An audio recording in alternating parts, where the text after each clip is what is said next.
আসসালামু আলাইকুম। প্রিয় বাংলাদেশ, আজকে কিছু কথা না বলেই পারছি না।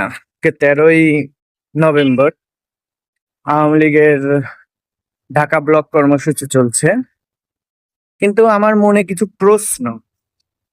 প্রশ্নটা হচ্ছে, আমরা বর্তমানে যে পরিমাণ পোস্টার ব্যানার দেখতাছি, এমপি পদপ্রার্থী অমুক চাই তমুক চাই, অনেককেই দেখতে পাচ্ছি যে আমরা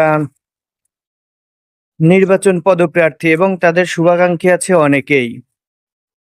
এদের সৌজন্যে অমুক, অমুকের সৈনিক তমুক, রাস্তাঘাট, ফ্লাইওভার, গাছগাছালি সব জায়গা পোস্টারে ভরে গেছে দেশের নেতা কর্মীদের পরিচয় বহন করার জন্য। আজকের এই দিনে আমি গাজীপুর কলেজ গেট থেকে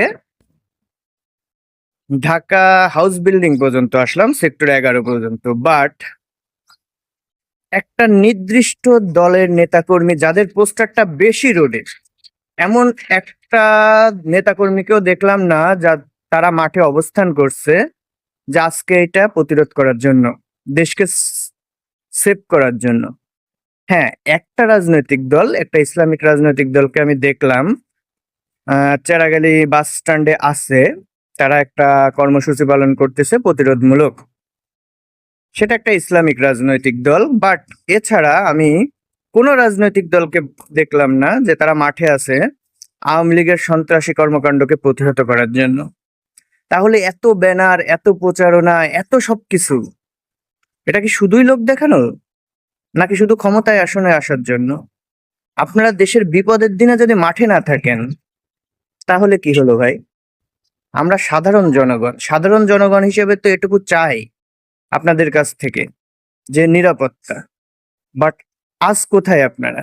কোথাও দেখলাম না দেশের একটা বড় রাজনৈতিক দলের কোনো ধরনের কার্যক্রম যে একটা সন্ত্রাসী কর্মকাণ্ডকে প্রতিহত করার জন্য তারা মাঠে আছে। আওয়ামী লীগের আমলে কি দেখতাম আমরা, যে বিরোধী দল কোনো ধরনের কার্যক্রম দিলে তারা, ছাত্রলীগ বা তাদের অঙ্গ সংগঠনগুলো সবসময় মাঠে, প্রশাসনিক অবস্থা খুবই জোরদার। কিন্তু আজ আপনি বিশ্বাস করবেন না ভাই, আমি এজ এ সাধারণ জনগণ হিসেবে একটা কথা বলতে চাই, হয়তোবা আমাদের আছে সেও মনে হয় ব্যর্থ। আমি পুরো রোডে প্রশাসন দেখলাম মাত্র 2জন পুলিশ দাঁড়িয়ে আছে। কেন ভাই? অন্যদিন এই ধরনের কার্যক্রম দেখলে দেখতাম যে ঢাকার হাউস বিল্ডিং এ, আব্দুল্লাহপুরে যে পুলিশের লোকারণ্য হয়ে গেছে, একটা নিরাপত্তার চাদরে ভরা। কিন্তু আজ কোথায়? যে পরিমাণ পোস্টার আমরা দেখি, সেই পোস্টারের লোকজনগুলা কোথায়? এই